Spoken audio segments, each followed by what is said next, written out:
எல்லாம் நீங்க நேரம் ஒரு திரைத்துறையில வந்து சாதனை படைச்சிருக்கீங்க. ஆமா. மனோகரம்மா, கவுண்டமணி எல்லாம் வந்திருக்காங்க. அழு வருது எனக்கு. இளையராஜா கேட்குற மாதிரி. அப்போ அவரு உனக்கு சோறு வேணாம் ஒன்று வேணாம் பாரு.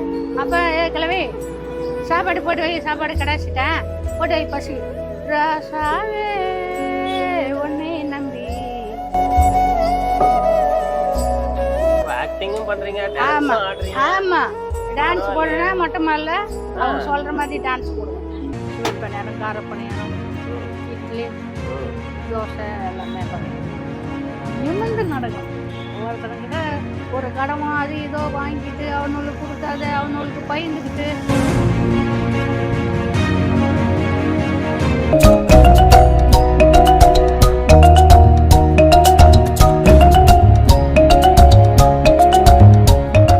சொல்லுங்க, உங்க நேம் என்ன? என் நேமா சரோஜா. சரோஜா. நல்லா இருக்கே நேம். ஓகே, எத்தனை வருஷமா அந்த கடை வச்சிருக்கீங்க? நான் ஒரு 5 வருஷமா வச்சிருக்கேன். 15 வருஷமா அந்த கடை வச்சிருக்கீங்க. ஆமா ஆமா. ஓகே, எப்படி பணியாரம் போடணும் அப்படின்ற ஒரு ஐடியா வந்தது? எங்க முன்ன ஆஃபீஸுக்கு வேலைக்கு போயிட்டு இருந்தேன். அப்புறம் வேலையை விட்டு நின்னதும் சரி நம்ம ஒரு கடை வியாபாரம் பண்ணலான்ட்டு முன்ன ஹோட்டல் வச்சுக்கின்னு இருந்தேன். அண்ணன் வீட்டுக்காரரு அவங்கெல்லாம் இருந்தாங்க, ஹோட்டல் வச்சேன். அப்புறமா அண்ணனுக்கு உடம்பு சரியில்லை, அவருக்கும் சரியில்லைன்ட்டு ஹோட்டலை நிறுத்திட்டு சரி பணியார கடை ஹோட்டல்லையே பணியாரம் வச்சேன். நல்லா பணியாரம் ஃபேமஸாக ஓடிச்சு. சரி நம்ம பணியாரமே வைக்கலாங்கிற ஒரு ஐடியா வந்தது. சரி தள்ளுவண்டி வாங்கி நம்ம செய்யலான்ட்டு தள்ளுவண்டி வாங்கினேன். வாங்கிட்டு வந்தேன் இங்கே இடத்துக்கு. 40 வருஷமாக இந்த ஊரில் தான் நான் வாழ்கிறேன். அப்புறம் எனக்கு கவர்மெண்ட் இந்த இடம் கொடுத்தாங்க. சரின்ட்டு அதே வியாபாரம் பண்ணேன். அப்படியே இந்த கடை அப்படியே ஸ்வீட் பணியாரம், கார பணியாரம், இட்லி, தோசை எல்லாமே பண்ணிட்டு எல்லாமே கேக்குறவங்களுக்கு சுட சுட அப்படியே. ஆமா ஆமா, அப்படியே சூடா கார சட்னி, ஒயிட் சட்னி, சாம்பார் எல்லாமே 3 வகை சூப்பரா சட்னி. இருக்கு. இப்போ இவ்வளோ வயசாயிடுச்சு உங்களுக்கு, அதெல்லாம் நீங்கள் பொருட்படுத்தாமல் நீங்கள் இவ்வளோ ஹார்ட் ஒர்க் பண்ணுறீங்களே? அதெல்லாம் வயசுக்கு இதுக்கு என்ன, கடவுள் கை கால் சுகத்தை கொடுத்தாருன்னா போதும், உழைக்கலாம். உழைக்கிறதுல தப்பு இல்லை. நம்ம ஒருத்தர்கிட்ட உட்காந்துக்கிட்டு 10 ரூபா எதிர்பார்க்கறதோட சோம்பேறியாக உட்காந்துக்கிட்டு சோம்பேறியாக இருக்கக்கூடாது. முடியுதுன்னு உழைக்கணும், முடியாத டைமுக்கு போய் சேர்ந்துடணும். அதுதான் என்னுடைய பழக்கம். பாட்டி, இப்போ நீங்கள் கடையிலே இருக்கீங்க, அப்புறம் வீட்டுக்கு போகிறீங்க, வீட்டிலே வேலை செய்கிறீங்க, உங்களுக்கு ஒரு மாதிரியா இருக்கும்ல, போர் அடிக்கும்ல. இதை தவிர்த்து ஏதாவது ஒன்று ட்ரை பண்ணியிருக்கீங்களா புதுசாக? ஆமாம்மா, ட்ரை பண்ணிருக்கோம். எங்கள் பையன் படம் எடுப்பார், இளையராஜா மாதிரி பேசணும், மாடிக்கு கூட்டிகிட்டு போவார். மாடிக்கு போகும்போது அவர் ஆக்டிங் பண்ணுவார்.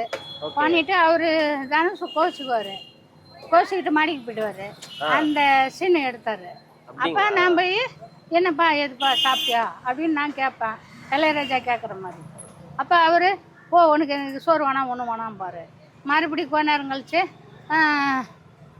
சரிப்பா நான் கீழே போகிறேன்ப்பான்னு இறங்கி போவேன். அப்போ கிளவி சாப்பாடு போட்டு வை, சாப்பாடு கடாச்சிட்டேன் போட்டு வை பசிக்கு. அப்புறம் உடனே நான் இப்படி சீன் கொடுத்து வா வா ரெடியாக இருக்கு வா அப்படின்னு அப்படி சொல்லுவீங்க. யாரும் உங்கள் பேரை எடுக்கிறாருங்களா? ஷார்ட் ஃபிலிம் அந்த மாதிரி எடுத்துட்டு இருக்கேன்.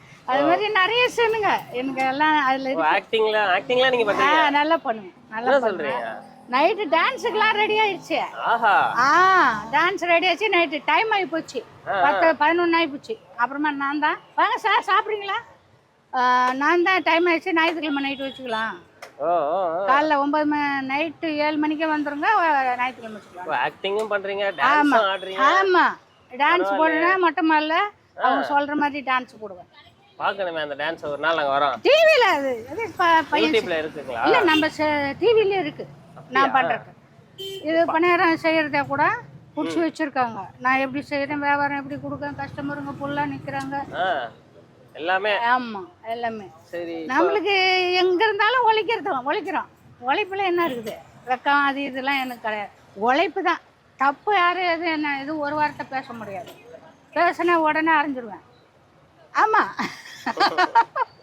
இங்கே யாரும் வந்து என்னை டிஸ்டர்ப் பண்ண முடியாது.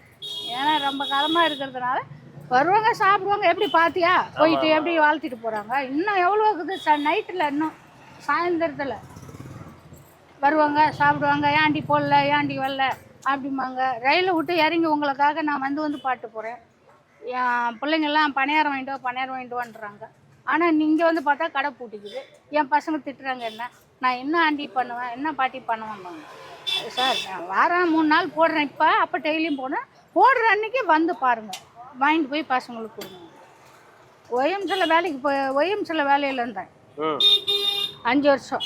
ஒய்எம்சில் நடிகர்லாம் வந்துக்கிறாங்க. மனோகரம்மா, கவுண்டமணி எல்லாம் வந்திருக்காங்க. ஆனால் அப்போ வந்து நான் வந்து அவங்களுக்கு காப்பி டீ கொடுக்குற வேலை, அவங்களுக்கு சாப்பிட கொடுக்குற வேலை தான் நான் செஞ்சேன். ஆனால் அப்போல்லாம் சொன்னாங்க, நீயே ஒரு நடிப்பு போடு, சீன் போடும்பாங்க. வெக்கமாக இருக்கேன் அப்போ வயசில் அந்த டைம். சரி நான் வந்த வேலையே செஞ்சிடறேன் மேடம்ன்றேன். எல்லா நடிகரையும் பார்த்துருக்கேன். எல்லாம் நீங்கள் நேரம் ஒரு திரைத்துறையில் வந்து சாதனை படைச்சிருக்கீங்க. ஆமாம்.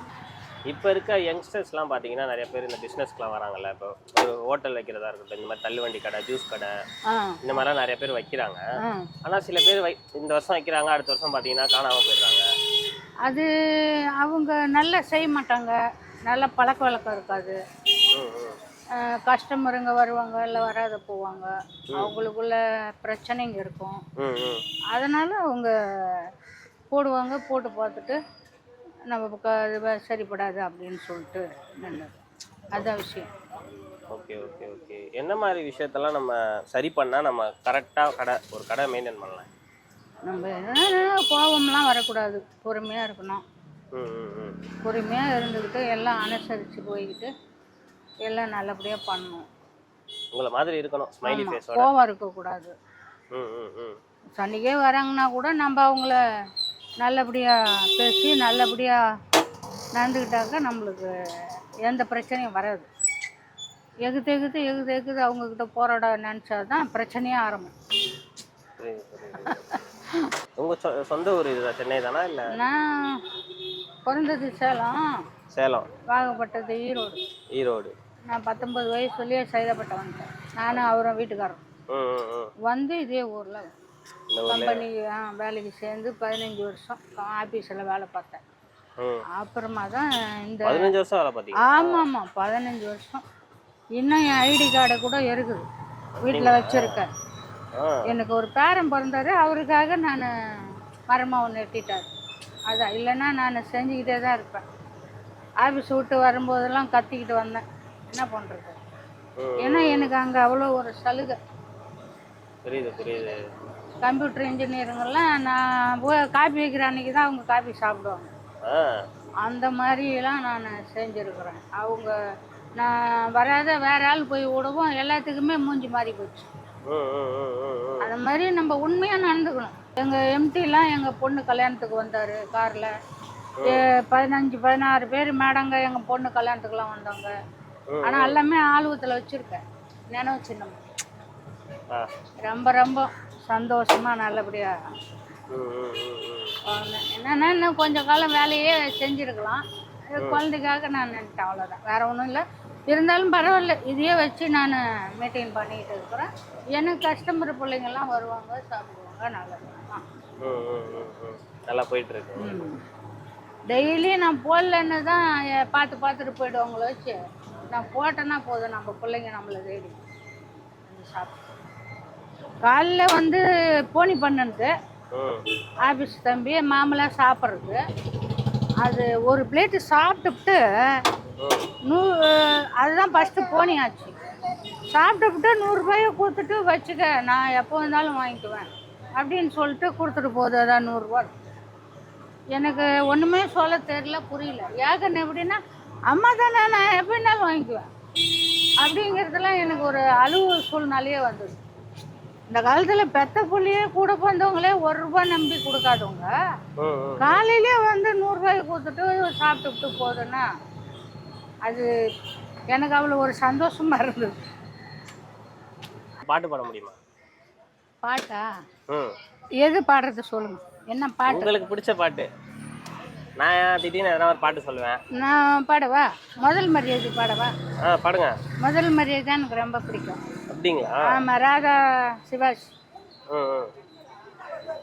ராசாவே உன்னை நம்பி இந்த ரோசாப்பு இருக்குதுங்க நான் ஒரு வார்த்தை சொல்லிட்டீங்க என் உசுர வந்து உருக்குதுங்க நான் சொல்லாத உறவா இது நெஞ்சோடு வளர்த்தா தப்பான கருத்தா இது தண்ணீர் எழுத்தா மனசு கருக்குதுங்க என் மனசுக்கு அழுகு வருது எனக்கு. ஏன் அழுக வருது உங்களுக்கு? அந்த எங்கள் அம்மா ஞாபகம் வந்துடும். எனக்கு அது ரொம்ப பிடிக்கும். நம்ம வீட்டில் நான் போட்டு அதை பார்த்துக்கிட்டே தான் இருப்பேன். அதுக்கு பேர் ஆஃப் பண்ணிவிடுவார் அழுவுதாயா அப்படின்னு. எனக்கு ரொம்ப பிடிக்கும். நிமிர்ந்து நடக்கணும். ஒருத்தனுக்கிட்ட ஒரு கடமோ அது இதோ வாங்கிட்டு அவனுங்களுக்கு கொடுக்காத அவனுங்களுக்கு பயந்துக்கிட்டு அவனை கண்ட உடனே நம்மளுக்கு பயம் வரும். நம்ம அந்த அந்த பக்கமே போகாத வழி ஆகிடும். அது மாதிரி இருக்கக்கூடாது. நிமிர்ந்து நல்லா சுத்தமாக மனசு இருக்கணும், உழைக்கணும், நிமிர்ந்து நடக்கணும், நல்லபடியாக நம்ம வாழணும். என்னுடைய விஷயங்கள் நான் பாடியிருக்கிறேன். எல்லாமே பிடிச்சிருக்காங்க. உங்களுக்கு பிடிச்சிருந்தா எனக்கு ஆதரவு கொடுங்க, லைக் பண்ணுங்கள், ஷேர் பண்ணுங்கள்.